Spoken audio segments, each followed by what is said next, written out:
Muhammad.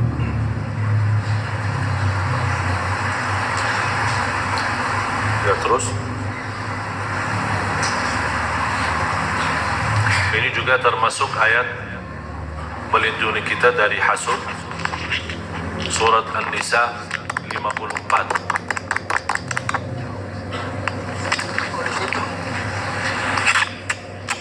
Ini juga termasuk suratul Hijr.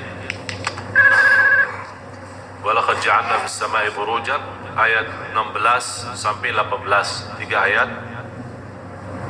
Kalau angka pertama itu nomor surah, ya, angka pertama suratul Hijr 15 itu nomor surahnya, surah 15 ayat 16 sampai dengan ayat 18. Kemudian dari surat Taha 23 ayat pertama, mulai dari ayat 1 sampai ayat 23. Ini sangat luar biasa manfaatnya bagi orang yang kena sihir. Orang pun yang belum kena sihir, mudah-mudahan dalam teruskan membaca ayat ini tidak akan bisa mengganggu dalam sihir.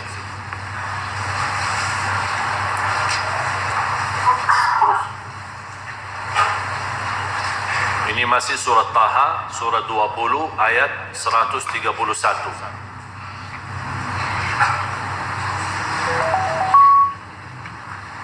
Kemudian surat As-Saffat mulai dari ayat 1 sampai ayat 10. Terutama surat As-Saffat ini termasuk sangat bagus untuk orang-orang yang kena kesurupan atau kena gangguan jin, syaitan.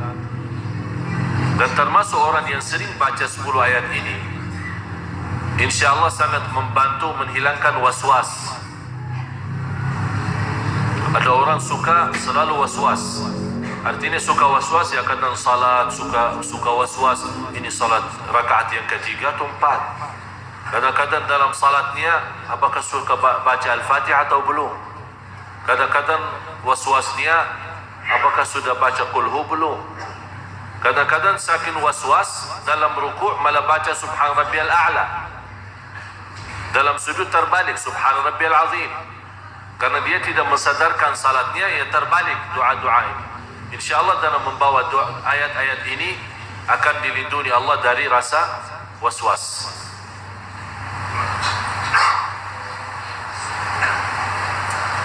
Terus surat Tabarak, terutama 14 ayat pertama, mulai dari ayat 1 sampai ayat 14. Kalau bisa teruskan saja sampai habis. Kenapa sampai habis? Karena 14 ini memang untuk melindungi kita dari godaan, termasuk godaan hawa nafsu, termasuk juga dari hasud, dari sakit hati orang, dari iri, dari sihir, dari gangguan jin syaitan.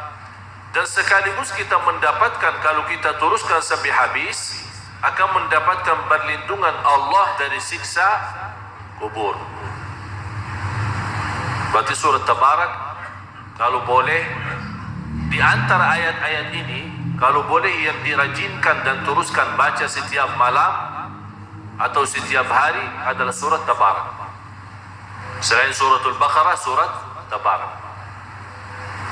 Dan saya pernah sampaikan, maksimal atau minimal kalau tidak bisa membaca semua ayat tersebut, jangan sampai lewat satu hari belum membaca 11 ayat daripada surat Al-Baqarah. Sudah tahu 11 ayatnya itu? Selain suratul Fatihah, baca 5 ayat pertama suratul Baqarah, ditambah 3 ayat pertengahan suratul Baqarah, ayat Al-Kursi, dan 2 ayat selanjutnya, 255, 256, 257, 3 ayat. Dan ayat pertama 5 menjadi jumlah berapa? 8. 5 ayat pertama sama 3 ayat, 255, 256, 257, jadi 8. Kemudian 3 ayat yang terakhir suratul Baqarah 284, 285, 286 menjadi jumlahnya 11. Ditambah habis 11 baca surat Tabarak. Ini yang 11 kalau boleh dijadikan wirid kita sehari-hari. Jangan tertinggal. Untuk apapun, termasuk godaan batin kita, fikiran, waswas. InsyaAllah kalau anda 11 ayat terjaga dan setiap hari Quran dari 1 minggu anda bisa hafal. Karena sering dibawa, sering dibaca. Malah saya yakin di antara bapak ibu ada yang sudah hafal. Ada yang hafal ayat Al-Kursi? Semua kan? Kenapa bisa hafal ayat Al-Kursi? Ya sering dibaca. Berarti ini salah satu cara mudah hafal Al-Quran, sering baca. Terus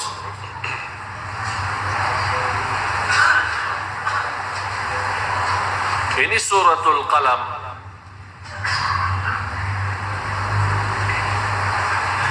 Nanti supaya saat anda baca ayat-ayat ini, suratul Qalam surah 68 ayat 51.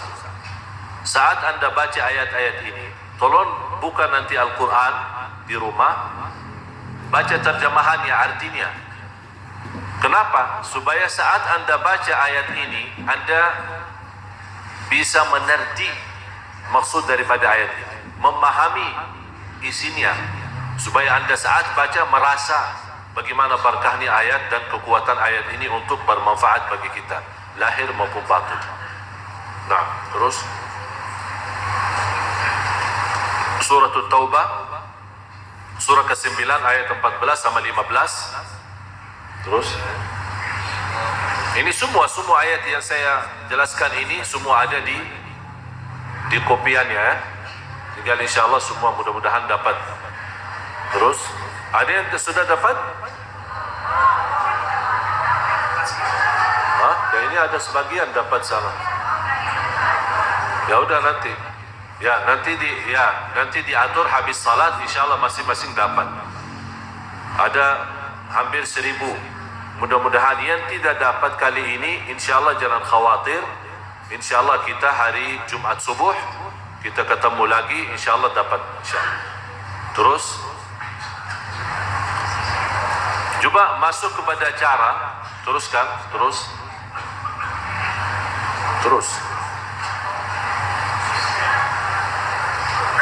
Ini suratul Humazah, Al-Kafirun, kemudian Al-Ikhlas, suratul Falaq dan An-Nas. Kemudian cara menggunakan, terutama bagi orang yang memang sakit.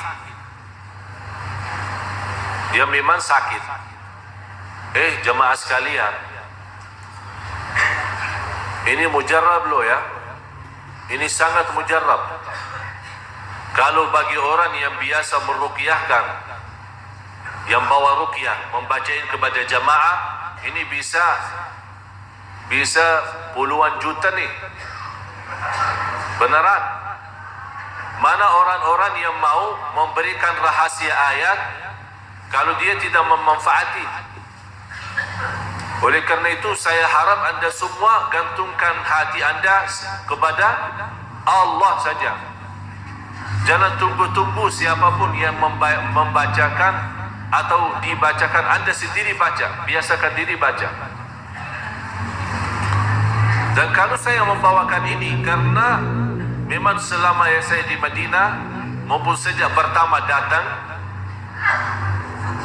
sampai pernah saya ada satu cerita masuk masjid, ada seorang jamaah, seorang pengusaha, dia punya anak perempuan karena gangguan. Dia habis cerita, saya bilang, ayo saya tunggu di masjid, bawa kemari. Ternyata yang kena gangguan itu adalah jin dari Hindu. Agamanya agama Hindu. Begitu dia masuk masjid, sebelum saya datang, ada seorang yang membacain. Tapi kayaknya belum mau keluar. Saya dah mau, aku cinta sama dia, saya dah mau lepasin, saya mau nikah sama dia, katanya. Begitu saya datang dan saya mengucapkan Assalamualaikum, lagi ramai di masjid, malah seorang wanita ini matanya ke saya dan langsung berteriak. Sampai saya sebelum baca langsung berteriak, dan dia berkata, ini jin yang bicara. Syekh Ali jangan ikut campur. Oh, tahu nama saya juga. Langsung dia kata, Syekh Ali jangan ikut campur. Saya bilang begini, kalau saya tidak ikut campur, udah kamu keluar aja, tidak usah ganggu lagi. Atau saya akan habiskan kamu sampai mati. Saya tidak takut, tapi jangan ikut kamu campur. Nanti saya bawakan kampung saya semua. Ya, kan ada jin pun punya kampung sendiri. Alhamdulillah, begitu saya baca, masih belum selesai Al-Fatihah, satu kali dia berteriak dengan suara yang keras, dan Alhamdulillah dengan doa-doa beliau masuk Islam. Sampai dia takut, kalau saya pulang sekarang nanti diancam, nanti dimarahin, nanti di apa. Saya bilang, pergi aja ke Makkah. Di lingkungan haram, subhanallah, di Masjidul Haram sendiri ada ribuan, malah bisa jutaan jin yang muslim atau baru masuk Islam, kalau bahasa kita mu'allaf, ya. Tapi karena mereka takut pulang ke kotanya sendiri atau kampungnya sendiri, terganggu atau tersiksa, akhirnya mereka masuk. Karena jin yang non muslim tidak bisa masuk tanah suci. Jadi mereka di sana tawaf, mereka ibadah, mereka salat. Itu yang pertama dan terakhir saya di Indonesia membawa ruqyah. Karena habis saya ruqyah wanita itu, malah tersebar cerita, besoknya pagi Masya Allah di depan rumah antri. Oleh karena itu saya tutup pintu ini,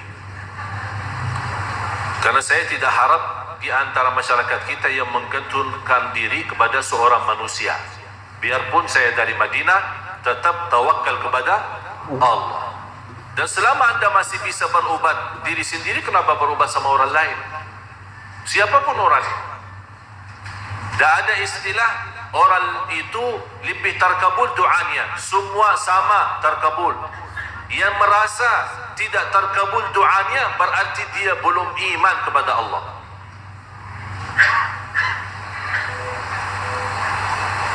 Berarti dia belum iman kepada Allah. Karena Allah sendiri berfirman, ud'uni, doalah padaku, aku terima doamu. Kalau anda percaya dan iman kepada Allah, berarti anda doa kepada Allah, tidak usah lewat siapa-siapa. Jadi di samping ikhtiar dan usaha kita berdoa terus, bukan tidak boleh sama sekali minta sama orang saleh didoakan, boleh. Ketemu kiai, ketemu ustaz, pas lagi habis acara, tolong doakan saya, doakan keluarga saya, tidak masalah. Tapi jangan anda minta sama orang lain didoakan, anda sendiri tak pernah berdoa. Ini yang menjadi masalah.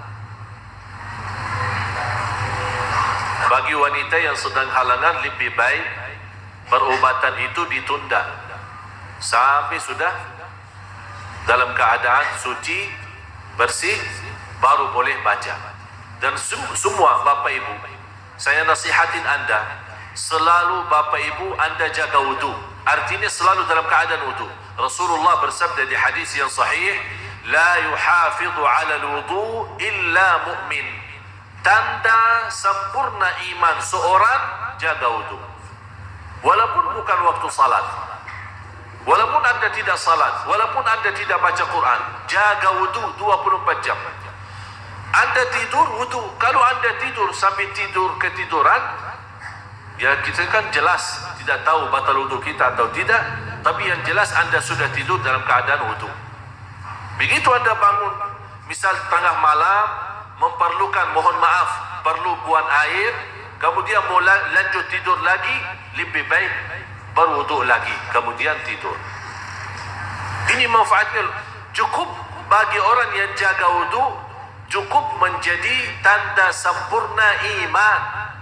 Karena Rasul bersabda, tidak ada yang jaga wudu kecuali orang mukmin.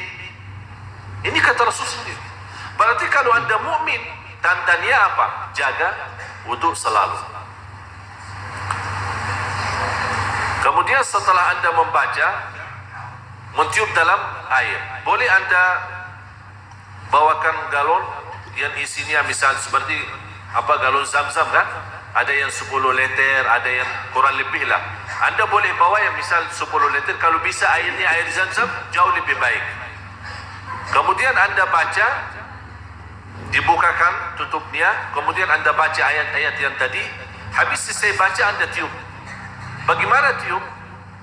Tiupkan ada sedikit basah sama udaranya sedikit ya. Tapi bukan meludah ya. Atau bukan, tidak ada keluar apa-apa. Yang dimaksud di sini tiup adalah ini cara. Jelas? Dalam air boleh 1 kali, boleh 3 kali. Habis itu anda boleh air yang 10 liter itu dibagi 2. 5 liter buat mandi, kemudian sisanya buat minum.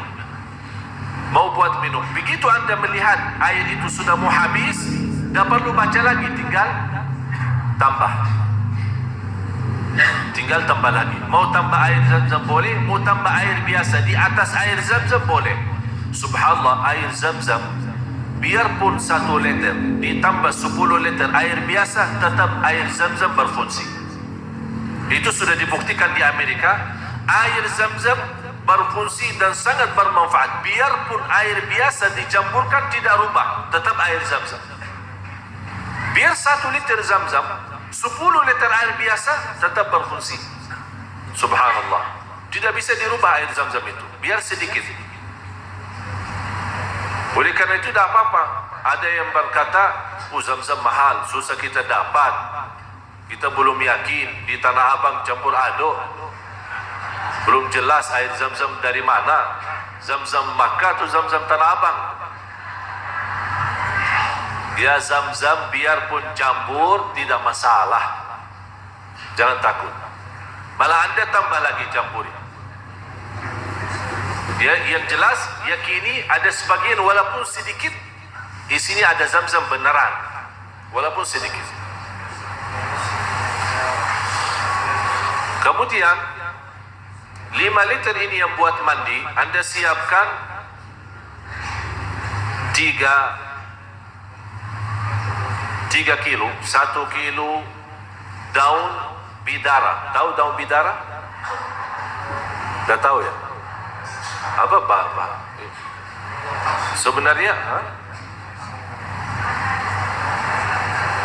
daun bidara kalau bahasa Arab sidir, sebenarnya gambarnya tidak dimunculkan ya. Ya memang dia daunnya sangat tidak terlalu besar, tapi subhanallah sangat bermanfaat untuk berobat.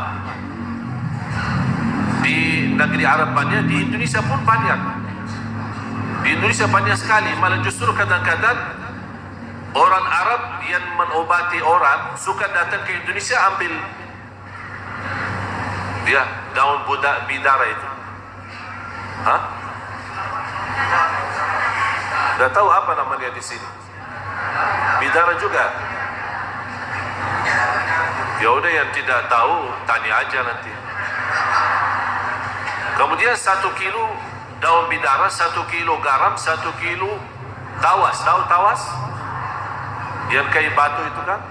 Nah, dicampurkan, pertama dihaluskan ya, dihancurin sampai halus, sampai jadi bubuk ya, sampai habis betul jadi bubuk. Kemudian dicampur sama-sama, dicampur aduk 3 kilo ya, 1 kilo menjadi jumlahnya 3 kilo. Habis anda campurin semua menjadi kayak bubuk, dibagi 7 bagian, 7 bungkus rata-rata. Dan setiap hari habis salat asar, mandi habis salat asar, dengan air yang anda sudah bacakan ditumbahin satu bungkus dalam campuran ini, kemudian dipakai mandi. Kalau bisa mulai dari bagian belakang. Bagian belakang artinya dari kepala sama punggungnya sampai ke belakang. Itu dimulai, baru seluruh badan. InsyaAllah sangat luar biasa manfaat. Kalau dalam tubuhnya ada gangguan, InsyaAllah dalam sekali mandi keluar. Apapun gangguannya itu. Dan sudah mujarab, termasuk bagi wanita yang sudah lama menikah belum bisa hamil. Ini obatnya. Saya pernah memberikan obat ini. Ada seorang ibu 18 tahun tidak bisa hamil. Sekarang Masya Allah punya anak kembar, satu laki-laki satu perempuan. Malah dia bingung mau pertama meminta ingin anak perempuan atau laki-laki. Saya bilang insya Allah dua-duanya dapat kembar, laki-laki dan perempuan. Dan ada juga doanya. Ini semua penjelasan, cuman ini hanya saya sedikit jelasin. Ini semua sudah ada di dalam kopinya itu. Terus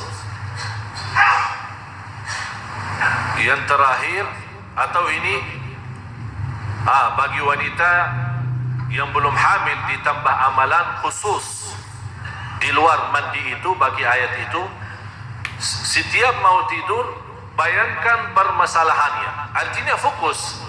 Kalau anda misal wanita yang belum hamil sudah lama, jadi saat anda membaca doa ini tolong difokuskan permasalahannya.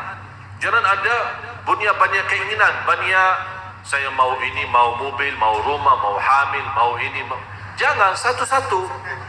Jadi fokus. Yang terutama sekarang masalah kehamilan, belum bisa hamil. Udah fokuskan di situ. Begitu anda mau tidur berbaring, punya masalah, fokus membayangkan masalah kehamilannya, terus membaca sebanyak-banyaknya tanpa batas sampai tidur. Hasbi Allah wa ni'mal wakil. Dan saya heran bagi orang yang punya masalah, padahal Allah berfirman, kalau orang baca doa ini, fanqalabu bi ni'matin min Allah, Allah akan membolak-balik mereka dengan nikmat yang tidak pernah disangka. Luar biasa. Hasbunallah wa ni'mal wakil. Mau baca hasbi Allah maupun hasbunallah sama saja. Karena orang bertanya, maaf, ada hasbuna, ada hasbi, bedanya apa? Sama aja. Jadi jangan terlalu memperhatiin bacaannya bagaimana. Semua boleh. Mau baca hasbi Allah, hasbunallah, artinya saat anda baca hasbi Allah wa ni'mal wakil, hasbi Allah, terus ada sekali-kali tersebut tanpa kita sadar hasbunallah wa astaghfirullahalazim, ya sama aja, boleh teruskan, bukan dosa. Terus ini doa pertama. Doa yang kedua yang ada di dalam suratul Anbiya, kisah Nabi Zakaria, surah 21 ayat 89 sama 90. Nabi Zakaria termasuk salah satu nabi yang sudah cukup lama tidak dikaruniai anak. Tapi begitu dia baca doa ini, termasuk guru saya termasuk seorang yang cukup lama tidak punya keturunan, dan beliau menijazahkan ke saya ayat ini. Doa ini dibacakan dalam sujud, setiap sujud, apalagi kalau salat malam, setiap sujud, bukan sujud terakhir, setiap sujud dibacakan semampunya.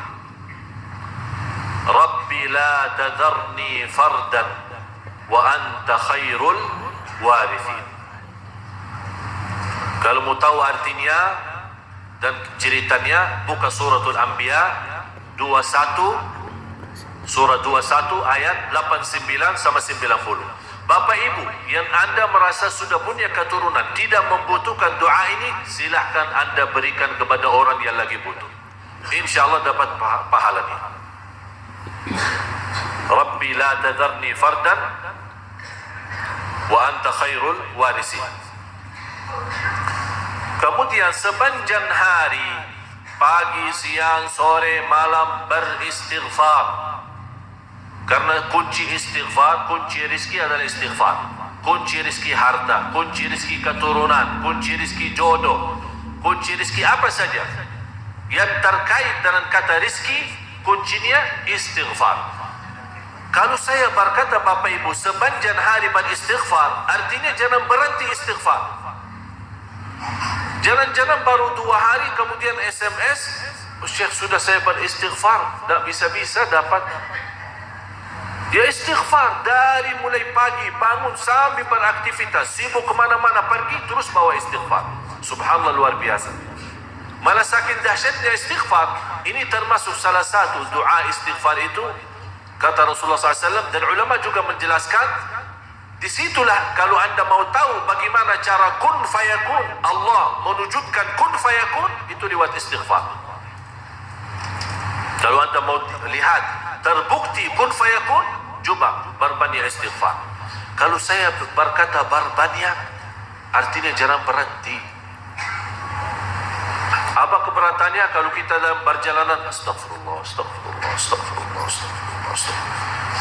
Naik motor, jalan kaki, lagi di kantor sambil menjalankan tugasnya, lagi uruskan apa, terus beristighfar. Coba bayangkan, saya mohon 1 hari saja, lidah ini tidak usah digunakan untuk caci maki orang atau bercakap-cakap berkata-kata yang tidak benar. Cuma 1 hari jaga, insya Allah anda akan rasa dalam 1 hari ketenangan yang luar biasa dahsyat, hanya beristighfar. Saya mohon Bapak Ibu, kalau saya kasih amalan, tolong amalkan. Bukan hanya coba-coba, tapi amalkan. Sepenuhnya isi, sepenuhnya amalkan, anda akan lihat bagaimana hasilnya. Sangat luar biasa. Mudah-mudahan apa yang saya sampaikan bermanfaat.